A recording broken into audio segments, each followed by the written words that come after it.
就我之前打 LDL 的时候，就打的很大局率都是偏稳一点，然后深入 LPL 之后，跟他们那些 LPL 的队伍打训练赛都是被他们带的打得很凶，然后就打得越来越凶了，然后反而没那么稳了。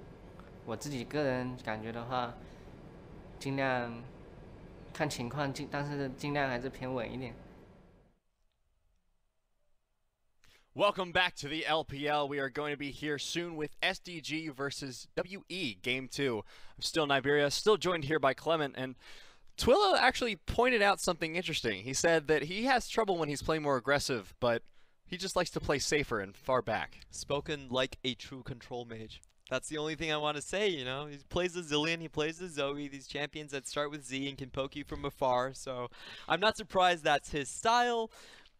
But I do want to see a little bit more spark out of this player so far. I think he's had a very quiet showing in the LPL as of now. 3 games, not really a lot of spark early in the games in any of these 3. He was their best statistical player in the LDL, and I do want to see him step it up just a notch. Well, we're seeing how he got his KDA, if nothing else. If you can play that safely and still get kills, eventually you will get a higher KDA. If you have 0 deaths, KDA can't get lower, technically speaking. That is true. So, going forward, I would also like to see more aggression from Twilla, but the people I want to see more aggression from are ironically the more experienced LPL teams. Yeah. Like WE. And really played that early so passively. And it's really a tragedy because they had such large advantages in their lanes and even in their champion picks. If you think about who's going to win a duel between Lee Sin and Xin Zhao, you 100% give it to the Xin Zhao early. And like we were talking about, the Ezreal lane is supposed to be a counter to the Kai'Sa lane in this meta. Not before, but in this meta it is the case. And we did see Mystic really push that advantage. Already a 20-something odd CS lane and sitting on a Triforce over the opposing enemy Kai'Sa without a completed item. I felt like those were missed opportunities where Magic did not capitalize on. And unfortunately for him, I feel like W might have the same thought process because they are having Magic sit on the bench and having Baishan come in. That won't fix all of their problems, though, I don't feel, because the problem wasn't just Magic not playing aggressively. Sure, he did get out-jungled by Xiaopeng, and that's not great, but just swapping out the jungler won't fix the lanes, because the lanes also didn't do all that great. They had 30 CS advantages in both mid and bot, and they didn't really accomplish anything with them. Sure, they had the advantages, and that's great to say, but when you just have a gold advantage and don't do anything on it, you might as well not have the advantage. And SDG capitalized on this by saying, okay, sure, you can have as much gold as you want. You can have all the CS advantage you want. You're not killing us. We don't care. We're just going to let Changhong still do his thing in the top lane. We're going to let him win his lane, and we're just going to not die. Gala and Twilla were just like, okay, above all else, don't die. And that ended up with them both having crazy carry performances. So WE need to do something to fix that. I will say it was a little bit more than don't die. I felt like the bottom lane situation where we saw both Mystic and Missing falling down to the 4v2 scenario was a bit of an overreach coming in from Mystic, to say the least. They were staying there, they already had a massive lead, but they just wanted that extra turret plating. And then the teleport came in, and then they were backing off and going like, oh, what did I do with my life? Maybe that wasn't worth it. And that kind of was the turning point in the game. So you can say that W didn't do much with it, but for me, it felt like, as a laner, you know, what do you want me to do? I got a 30 CS lead, I got to my item lead already. I kind of threw it away. I think that was their big mistake from WE, just staying too long in that bottom lane for that turret plating and giving SinoDragon so many early kills, especially onto Changhong on the Akali, which really shaped the map play going forward. Well, we also talked about early on in the draft, after it was finished, we said SDG's draft is very dangerous for them. It is predictable, yes, but it was something that we weren't sure they were going to be able to execute on. Do you feel like they want to do the same thing going into game number 2? You mean just keep the basically keep the last pick for Twilla and try to keep him safe, protected, that style? I think they kind of have to. But I really wish that Tula could pick up the Akali just once or twice and give other teams something to think about when Changhong actually locks it in. Because in that draft right there, it was pretty obvious to even WE. You could see their bans were still being leveraged towards the top side in that case, where it's bans still being leveraged to a potential mid laner that they knew pretty well that Tula, you just don't play Akali. It's going topside.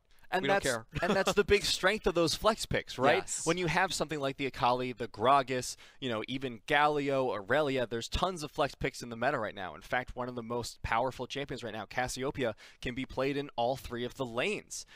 If you have a mid laner who realistically will not be playing those flex picks, a lot of the power of them disappears because it's not just their in-game performance, it's their out-of-game performance, it's the metagaming of the draft, and that's a weakness SinoDragon are going to have to deal with. And I think the deadliest part about that is it means that your best player mechanically, I would say would be Changhong in the top side, is not going to get a counter pick. He's not going to be able to win the lane just based off the champions alone. He's going to have help from Xiaopeng. And if Xiaopeng goes up against a competent jungler and a strong opponent, I don't think he's going to get those early game leads and transfer them into the top side like he did in game 1 versus WE right there. So I think systematically, that's the big glaring weak spot we have for SinoDragons. Their inability to really use flex picks, and that really boils down to their best player not having the counter picks in matchups where he could possibly enjoy those advantages. And really, what are they going to do early game if that is the case, if that control mage is not going to show up for them? And hopefully this will show up also around the map, because one of the things that we didn't really talk about much during the draft because we didn't expect it was Gala popping off. Because we've not seen that much, especially in their last series. Gala didn't do so hot, but this game suddenly just this carry out of nowhere showing Mystic saying, you think you're the senior. No. Sit back, get your baby, watch this. Let me show you how it's done. I will give you this. I feel like Gala is a very ballsy player. The play he did to snipe out Mystic, I don't think a lot of rookies would be able to make that play, but so far I'm not satisfied with his laning phase. He's lost the lane incredibly hard against the Mako and iBoy lane, and in this lane as well, he was down by quite a bit of CS. So, you know, I think he has a team fight on lockdown, but the big question for me is, can he also play that early game as well? If somehow a Lucian is open for him, can he actually take that? Because if he can't, then that's a huge detriment to SinoDragons. And this is an interesting dynamic presented and sort of a conundrum for Xiaopeng, their jungler, because if you have a bottom lane you know is not going to necessarily do well in the early game, and you have a top laner who you know is fairly certainly going to do at least okay, and you have a mid laner who probably needs a little bit of help, your question is going to be, where do I put my time? Do I put it into my reliable top laner Changhong because he is able to get more mileage out of the kills, or do I put it on my bottom side of the map where I can guarantee their safety and trust Changhong to win the lane by himself? I almost have to say you just have to go top for Changhong, because this guy is going to need help. Like, they're putting him up there with blind picks. We've seen it for 3 games in a row. He's always the first one to lock in his champion. The enemy knows that, Tula, you're not playing this. We know already. So we'll just pick a counter pick into that lane. Everything's cool. And you can't keep on playing that way. You can't expect teams to let you off the hook, so to speak, in that scenario. So I just feel like he's kind of forced top lane just to protect what I consider their strongest player and to protect what is a blind pick, but that's not the most optimal strategy that they could be using. And I feel like for WE, the problem was that they didn't capitalize hard enough on their leads. So No. I think maybe subbing in Beishang is their way of saying to the team, okay, you need an attitude shift, you need a momentum shift. Let's take out Magic. He might be having some mentality shifts after that first game. He might be feeling discouraged. Now they're bringing in fresh eyes, a fresh head, and now they're going to come in and hopefully show a little bit more aggression, a little bit more of the experience that we talked about them having. And while I really like the youngsters of Chen9 and Pose, as the host there was calling him Pose, I'm kind of wondering, where is the team captain, 957? Where is the MVP runner-up in Xie? Are they not going to be part of the team? Are they going to be something like RNG where they take most of the pre-Chinese New Year off? What's the deal there? Because I still value them as very core players for the WE franchise overall, and even though I think switching a jungler is the right call to make in lieu of the game 1, I'm a little bit worried. Where are these superstars from Team WE? And it's not like they're not there. We saw them. We had They're the there. opening ceremony in this beautiful, huge stadium. They had the entire 10-man roster all present, all in their uniforms too, so we can't say they forgot them at home. So I do think it must be something strategic, like how RNG is going to be running Wink instead of Uzi before the Chinese New Year. It has to be, we're going to test these rookies through fire. We're going to just toss them in and see how they do, see how quickly they shrivel up, see if they freak out. And so far, it doesn't look like they have, but the problem is going to be for WE. Is it enough to win? Do they want that experience for the rookies, or do they want the win in their arena? Oh man, I hate to say this, but there's always been a curse. Whoever starts in their own arena, they just never win. Like the first game in your own stadium in the LPL has an abysmal win rate. RNG didn't manage to pull it through. Xi'an didn't manage to pull it through with WE. It was the same case with, I believe, OMG as well. I think the only team that has good luck in their own arena would be Snake. This might be some sort of next level strategy then from the coaching staff of WE. They're saying, okay, we're definitely going to lose in the home arena in the first game. We're not going to tilt Xi'an. We might as yeah, don't tilt Xi'an, don't tilt 957. We'll just sit here and we'll use it productively. Let's get these newbies out there. Let's get them experiencing what the real LPL feels like. And honestly, SinoDragon, speaking of newbies experiencing the real LPL, they finally got a series where they have a chance. Against EDG, they kind of just got steamrolled over, but now they're fighting. Yep, really showing up. Even with the weaker laning phases, they were able to pull back with ballsy plays coming out from Gala, with great snipes coming in from Tula in the end game. Let's see how they do in game 2. And these bans coming out so far are almost identical to the ones we saw last series. Aurelia, Lucian, Camille for SinoDragon, and WE is going to answer with the Cassiopeia and Lissandra. And this is what I was talking about. Usually you don't see the blue side take up the Lucian ban. In the current meta, blue side has a much higher win rate, and I believe it has a lot to do with red side having to take out both the Cassiopeia and the Lucian away from the bans. And we do see SinoDragons actually going with a new strategy, locking in the Aatrox instead of the Akali, leaving that open. Well, the Akali could be the answer from WE, and as you said, the Lucian sort of proving your point a little bit about Gala not being comfortable on it, and there's the Akali to answer potentially from WE. Now, those are both very strong carries in this meta, so I'm not sure who's going to be able to execute better on it, because SinoDragon, outside of Changhong, don't have a great record. Of course, the Akali pick could be going mid lane. I do believe it's a perfect fit for Chen 9, but we have to remember for Pose as well, he was a Camille player. Really good footwork on his mechanics coming over from the Reverse Gaming squad in Korea. And WE, Mystic is going to possibly try out the Kai'Sa. Does lock it in right there. I'm interested to see if they're just going to be trading picks now, because they both have very similar champion pools. It looks like potentially the Xayah, maybe going for a Xayah Rakan. Yup, there it is.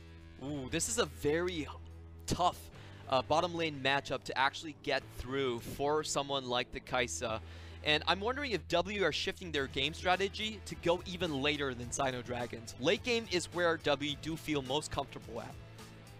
And it's interesting to me, SinoDragon actually tried something similar, if I recall correctly, in one of their earlier matches. They went Aatrox, Caitlyn, Morgana, and it didn't go great for them.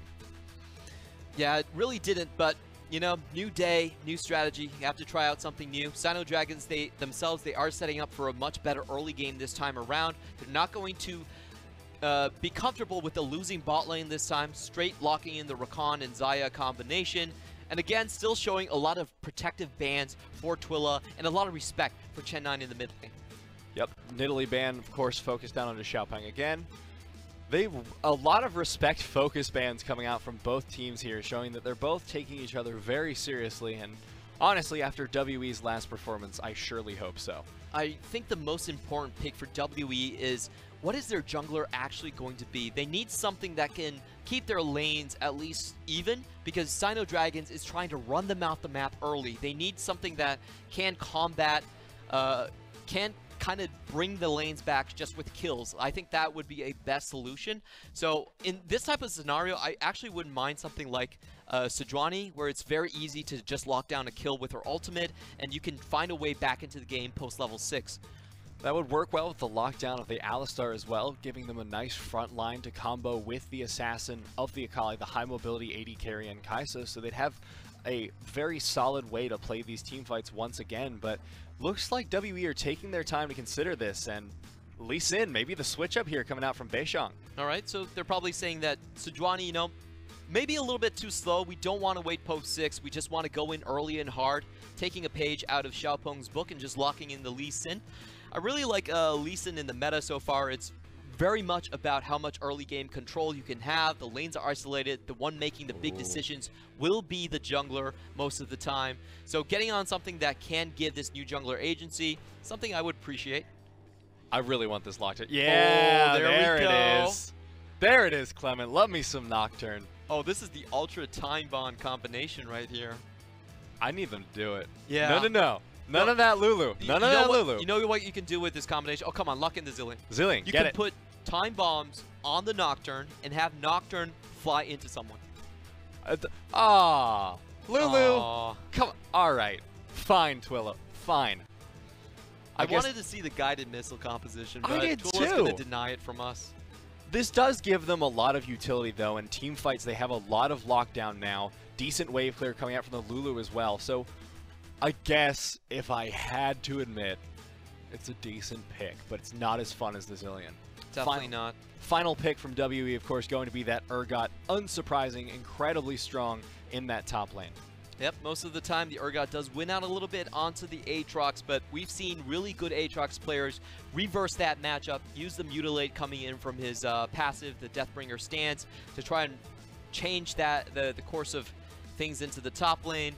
As for SDG, the rest of their composition really looks like something that WE themselves would pick up. It's more about protecting Gala as the primary carry on the team. They can find good engages with Nocturne and with the speed up coming in from the rest of the members. Rakan also a big pick for Mark, where he can really start things off. And I really like the attempt where they're saying, hey, we have a protect the AD carry composition that we can go late from. We also have a super strong lane in the Xayah Rakan Lovers duo in the bot side as well. So there's a lot of outs for this SinoDragon composition, and I really do prefer this comp rather to their game 1-1.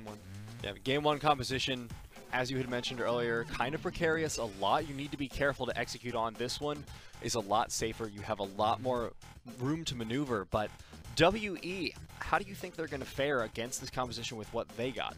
Well, I just think WE has a ton of power picks on their hands right now. You look at the Akali in the mid lane. If that champion gets big, she can just take over the game herself.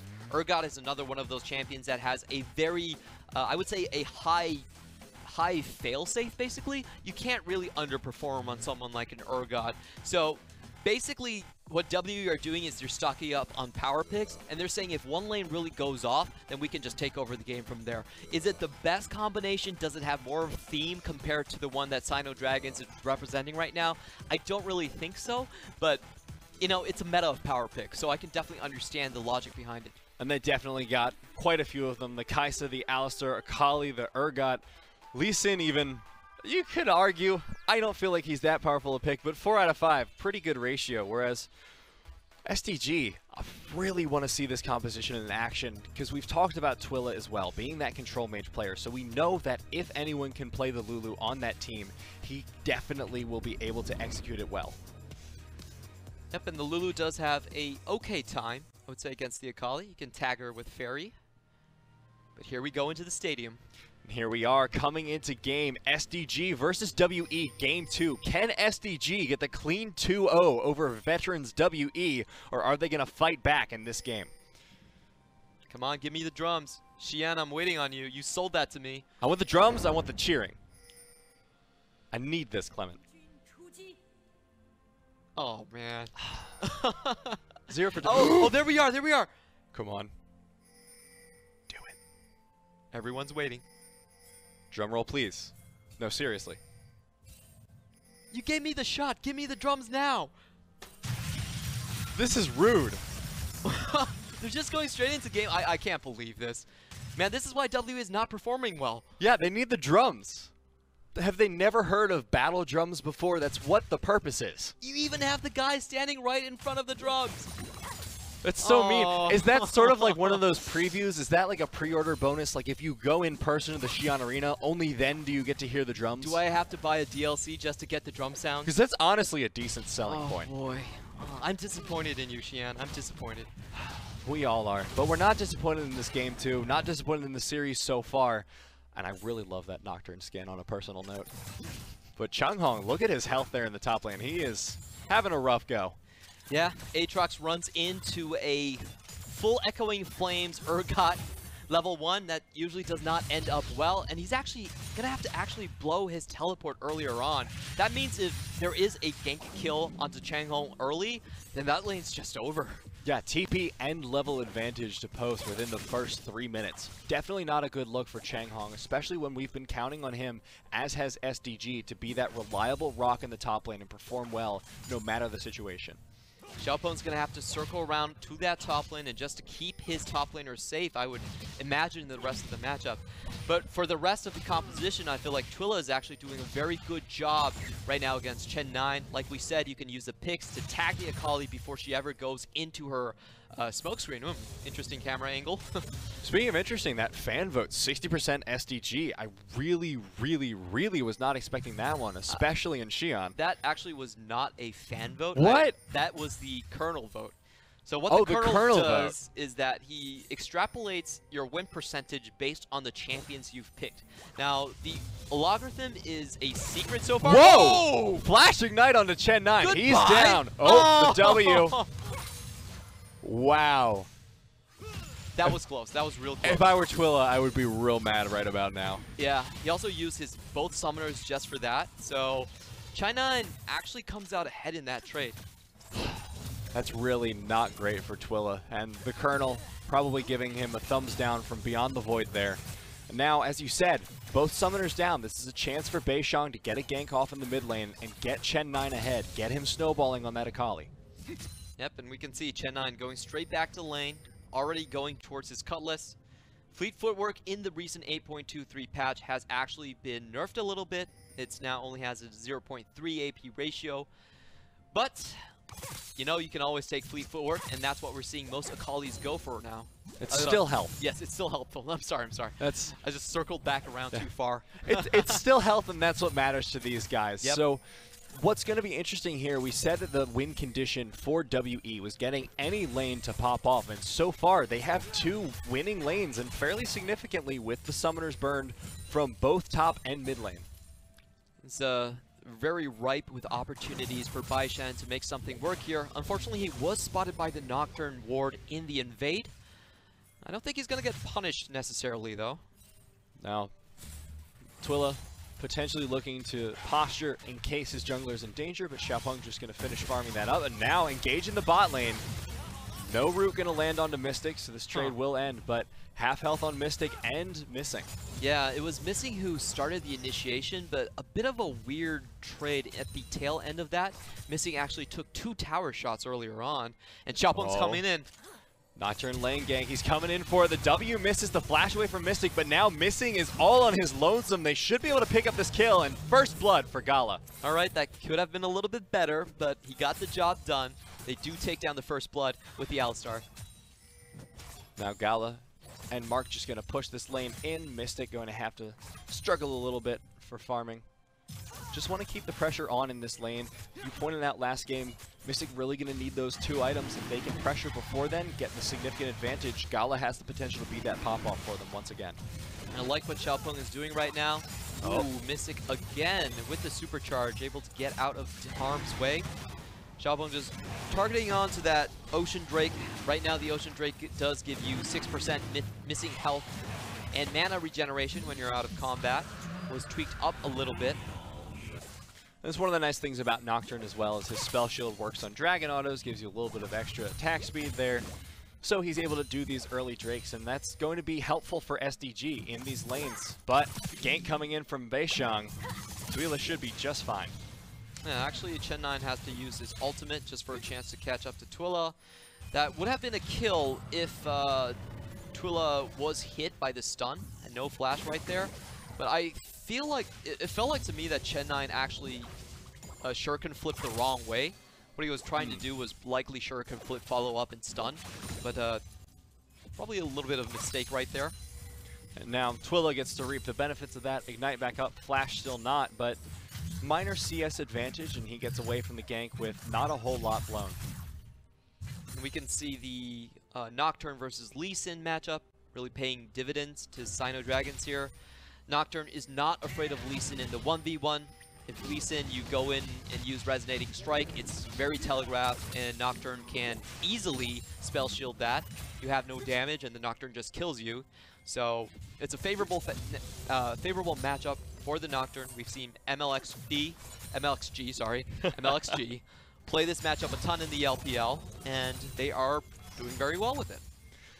If I were WE at this point, I'd be getting a little bit nervous because this is looking a lot like last game for them, but they actually don't even have the CS advantage this time. So SDG in the early game, we talked about how Gala, maybe not the best early laner, but so far, 10 CS lead over that Kai'Sa for Mystic.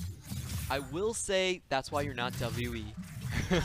They really like the late game. Like, WE actually is one of our, in terms of game time, they have one of the longest game times in the LPL. Always waiting for Mystic to carry them, and that's why you see him do 36% of the team's damage from an AD carry. You don't get that type of a stat unless you're going super late all the time.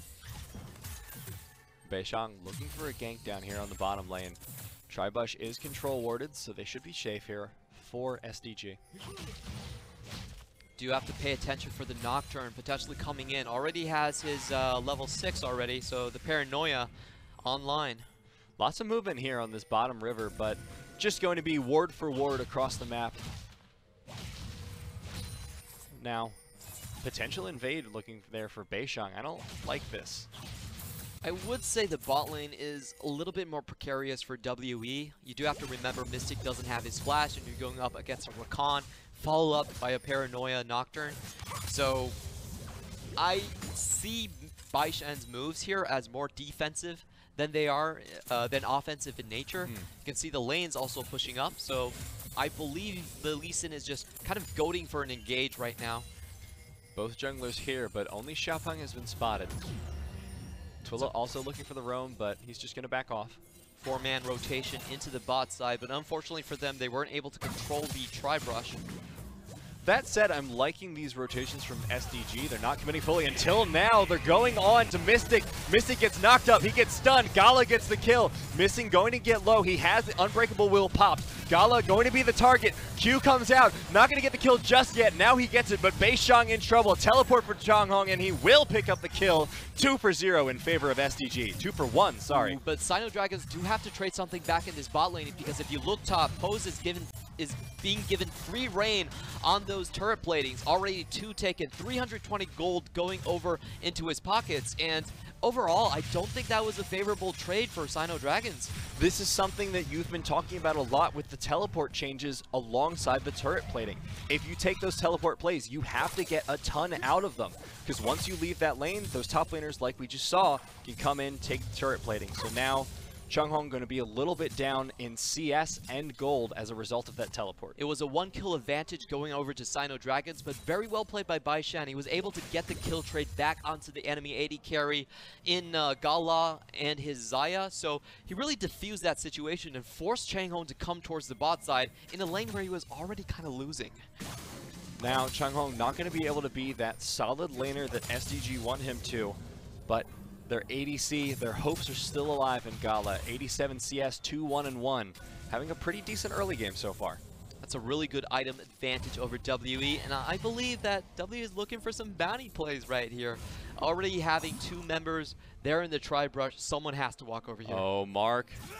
Oh, that was cheeky. WE going like, oh, hi, Mark. Oh, hi, Mark. Bye. Now he's going to back off, get some vision into the Tri-Bush. Oh, man. Gala in the 1v2 getting that root, half-healthing missing. I don't think Missing can stay around. He doesn't have his ultimate. Xiaopeng's going to get the Paranoia up. It's going to be real close. Oh, Infernal Drake will be the next contested objective. Paranoia's back up. they want to engage, they can get it. Gala getting engaged on, but no, he's going to be safe. Teleport coming in behind him, but in the meantime, the double kill for Nocturne. Missing going to be the next one to fall, and Post is just stuck here all on his lonesome.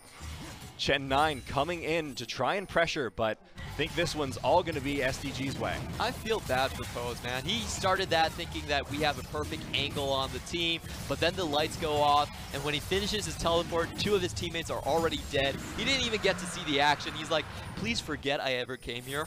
Let me go. Let me leave from this situation. What are you talking about? I left top lane. I'm bot laner guy. Been here the whole time. And this is, you know, the perils of teleporting in and trying to help your teammates when things could go very badly. In the past, if that happened, you saw Mystics already in the kill feed, you're just like, I'm sorry, I'm canceling this, but that's no longer the case. And we already saw Chunghong get punished for that exact play, but now he's caught up in CS. He's got a little bit of the gold back, and he got some pressure onto the tower. So now SDG up 6-1. Yeah, this was WE starting on the engage. They actually wanted to go for Gala. Gala didn't even have to expend his ultimate in that case. Oh, actually he did. So small mistake by my part. He did dodge out on the engage from missing, and the counterattack was just beautiful coming in from SinoDragons. Just look at that damage on the Nocturne. Oh, maybe a potential pick here onto Chen9. They're just going to put some poke damage down. And this has actually been played so far kind of brilliantly by SDG and Gala. He's been kept safe in all of these engages. Even in the one where he died, they kept him safe long enough that Beishang had to sacrifice the rest of his teammates to even get a chance at killing Gala. WE, they're trying to force a counter engage from SinoDragons, at least trade back some of that turret plating.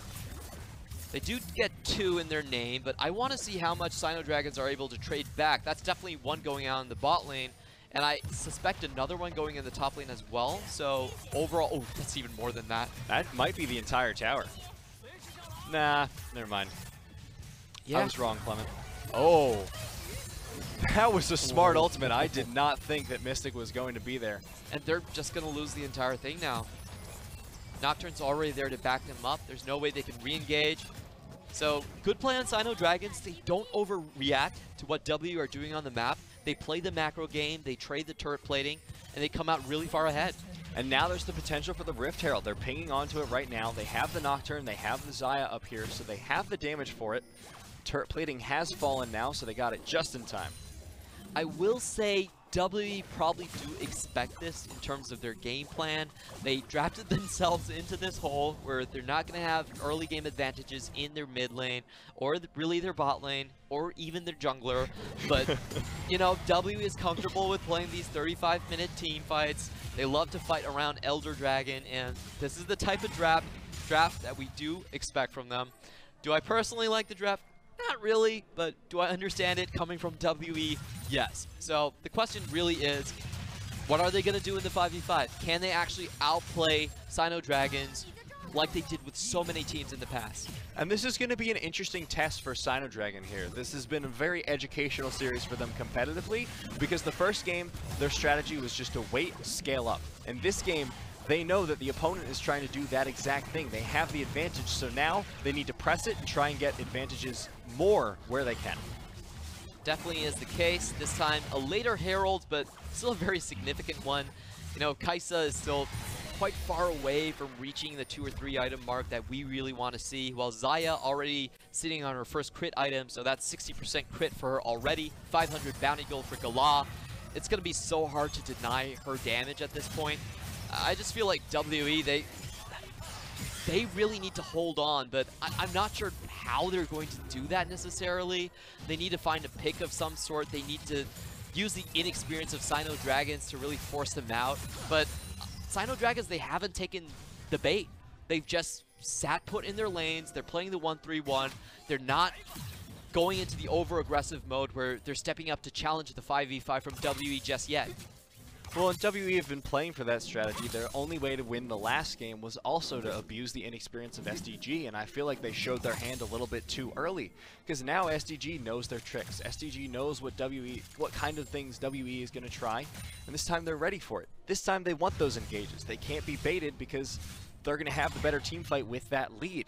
So WE at this point are going to need to change a lot of their strategy and find a new way to abuse the inexperience of SDG, or they're going to be subjected to a quick 2-0 loss. I feel like WE, they have to fight around this next Infernal. In fact, this is what they're doing. Oh, Twilla, don't no. walk over there. Twilla! Oh, flashing out, ultimate not going to be enough to save him. Post was just like, you know what, get back here, I don't care. I like that. You know, he really didn't need to kick the Lulu into his own team. She was already tagged by the Fear Beyond Death at that point, but you know, sometimes the chem drill just doesn't do it. You need the roundhouse kick as well. And it was flashy and fun to watch, and that was what I was talking about. The next Infernal Drake is super important for W to secure. If they don't get it, SinoDragons is going to be up to 70% extra AP and AP damage. You really can't come back from that. Great pickup from WE, but they still have to get this Infernal Drake into their own hands. They're going to be fighting over it. Twilla is not yet back on the map, and it looks like SDG are just going to give it up. They still have Rift Heralds, so they might be making a play with that instead. A smart play. That was a really mature play. You know, if I was Xiaopeng, I would be like, I'm trying for it. I'm going to drop my Herald and just fly it in, see if I get it. But they go for the assured play. They go for the guaranteed play in the mid lane. They still have Changhong pushing in the top. He's going to keep a little bit of pressure. He's rotating down into the bottom side of the map now. Wave clear is good for SDG, but WE going to push back the Rift Herald. Half health on the tower, though. The big reason why we don't see games go long. Ooh, but wait a minute. Let's watch this duel. Oh, Changhong getting the Q cooldown abused there by Chen9. And now Changhong pops the World Ender.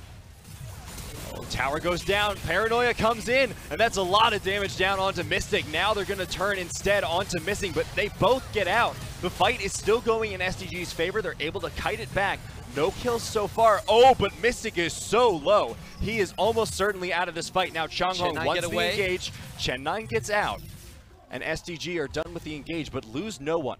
Yeah, that was really close from W, actually. I did see the Fear Beyond Death go out, but I believe that Twilla used his ultimate to negate the execute from happening right there. And SinoDragons are able to step away from what I would consider as an over-aggressive 4v4 situation underneath the enemy tower. Turns out safe for them, but that was quite a close call for them. And they were playing it really well. The only problem I had was that they weren't able to secure the kills, but they kept themselves safe. They kited back away from the engage of WE, and they were able to dissuade the fight even further. So off of that, they're able to get the bottom tower, but now top lane going to be cleared out by Twilla, and they're back on the map. They still have their advantage, nearly 5k gold. They have one more dragon, and they've got 4 more towers. And it's another Infernal Drake. Ooh, W, they really don't want to see this. We have to talk about the current meta changes. The teams that have the map advantage really snowball incredibly hard on 9.1 because the Drake comes up every 5 minutes now opposed to 6. So you can really cash in on that map advantage a lot more frequently in the current patch, and that's why we're not seeing a lot of comebacks in the meta so far. We feel like it's a very snowbally meta overall, very much decided by the mid-game team fights. And WE, they're going to have to contest this. There's no way that they let 2 Infernals go over to SinoDragons. SinoDragon with the advantage, though, should be able to set up vision ahead of time, prep for it. Baron is also on the map, but it's so early in the game, I don't think either team wants to contest. I think WE, just with how they're paying the Baron, they're setting up for a potential trade across the map. They're saying, hey, if SinoDragons over-focus on this Infernal, we actually have a chance to have all of our members go over the wall and just take it like that. Now, the only member that obviously can't make it there would be, I believe it would be the Urgot, but the rest of them can actually get down there if they wanted to expend that many resources. Well, I mean, Urgot can eventually get flashback, and then he can do it, but it's true. Probably not what you want to expend just for a Baron take. But that is what that control ward in the back of the Baron pit does mean. It means that, hey, if they're going to focus on that bot side, we might have a chance here. And frankly, it could be their only way back into the game because even the Colonel is saying 86% over to SinoDragons. Again, not the result we were expecting here. SinoDragon, the newer team against the experience of WE, seems to be pulling it off with some amazing grace, honestly, considering the situation. I really love this macro play from SinoDragons. They're hard forcing WE to show up and defend their own objectives before they actually rotate around the map. So a lot of newer teams, they would just focus on the Infernal Drake as soon as it was about to come up. They wouldn't even do this lane prep. They wouldn't push all the waves in and force WE to show themselves. But they're taking it really steady right now, and if you look at their vision line, they've covered the entire bot side, and they know the real objective at stake here. They're focusing around the Baron, so really smart play coming in from SinoDragons. Doesn't look like they spotted the control ward though, or they're just leaving it for some reason. So WE will still have that trick in their back pocket. Dragon will be spawning in just 22 seconds now. So it's becoming the question again, Clement. Dragon or Drake? Or Dragon or Baron, sorry. Does look like WE is shifting their attention. This is also a pretty mature and smart play coming in from WE. We know that you just expended a ton of vision on the top side. It's our chance to then sweep in, and we could probably fish for a team fight around this Infernal Drake. We want to make this place the last place that we stand on. That is a possibility, but they do have to beware of Chengho, because Chengho is finding himself in a very good position to go straight into the back line. Yeah, and his teleport's back up now, so if he wants to put pressure down in the side lane, it's able. Oh, but here's the play you were talking about, Clement. SinoDragon going for the Infernal, but WE aren't moving on to the Baron yet. And there it is. There's absolutely no chance. SinoDragons shutting the door on WE's dreams. And this is really bad for WE, right? Because we were saying the only way they win this is if they get one lane ludicrously ahead, they pop off, and then the entire team can work around that one lane that went well. You know, for Mystic, maybe 0-2-1 is enough. He's like, yeah, I can work with it. You can work with it, but it's definitely not ideal. Yeah, I don't know. I just feel like W never really adapted their drafts that much. Like, they always sign themselves up for drafts like these, and it's just part of their identity. It's who they are as a team, so sometimes if you're a fan of WE, you're just being taken along with the ride. You just have to have faith with them that they can pull off a miracle 5v5. They've done it so many times before, why not this time? Oh, here comes the paranoia. Here comes the engage. Mystic gonna get popped in the backline, getting pressure onto him, missing the first one to fall though. And now Chen9 going to get chased down by SDG, gets out with the shuriken flip, but missing is down. All 5 members of SDG remain, and they have the great push going. There's just nothing that W can really stand on. You see, as the moment paranoia goes on, the entire team of W is trying to back off. The missing was obviously too far forward, gets caught in the engage, and the game plan for WE probably not set in motion. Ooh, but they could potentially find a pick. Oh, that was a great play there by the Urgot, but it's going to be a 3 versus 3. They pick off the Lee Sin. Mystic going to be the next one to fall. This might suddenly be a lost game here for WE. The double kill onto the Xayah, and now Post going to fall as well. Missing and Chen9, the only ones remaining on the team for the next 30 seconds. I think that's going to mean Baron, Clement. Man, that was a heartless plays from SinoDragons right there. They clubbed the baby seal. They're telling you, you know, the mystical beast of the Chinese dragon is the far mightier of the animals. Just, there was a glimmer of hope there. We understand what W were trying to do. They signed up for a bad draft. They couldn't take the 5v5, so Baished got a Q, and Lee Syndrome, you have to go in, Just didn't work out. Yeah, he went in and then got clubbed to death shortly thereafter. Here's the team fight once again. Let's watch Gala play that again. Does flash out of the resonating strike. Mystic goes in, tries to follow up the kill, return the favor from game 1. Can't really do it. Too many members of the team there. Tula was there to then turn Pose into a seal and just end his life there. Baby seals are one of the cutest animals. I really can't take watching that. I think Mystic just way over-aggressed there with the Killer Instinct. He went super far in, and we saw Gala do that last game, but that was after cooldowns had been blown. That was after they knew where everyone was, and Mystic had none of that information, still went deep into the fight, and instead he was met with 3 people instantly turning to focus on him. Yep. Well, WE, this was the big question coming in for me, for WE. Are they really going to stick to that 35-minute style? Even in 9.1? I guess the answer is yes. We will try it. We will sign up for bad lanes. Uh-oh, Gala caught out of position. This time it's not going to be temporary. 2 kills so far in the fight though, and Post, no trouble at all taking him out for the triple kill on... And Gala just ending the drought right here and now. Chenho 1v1 against Mystic. Mystic gonna have to flash out, but Mark wants blood. He's going in, he's not gonna find it, but Changhong with the flash says, get back here, kid. Where did he go? Gala just gonna help his team push it in, and this might be the victory here for SDG. Beishang, the only team member remaining. Mystic up in 7, Baron still on, and SDG are going to take their first series win of the LPL, and it's a 2-0 over one of the oldest organizations in the region. And Xi'an fans, they have to contend with heartbreak once more.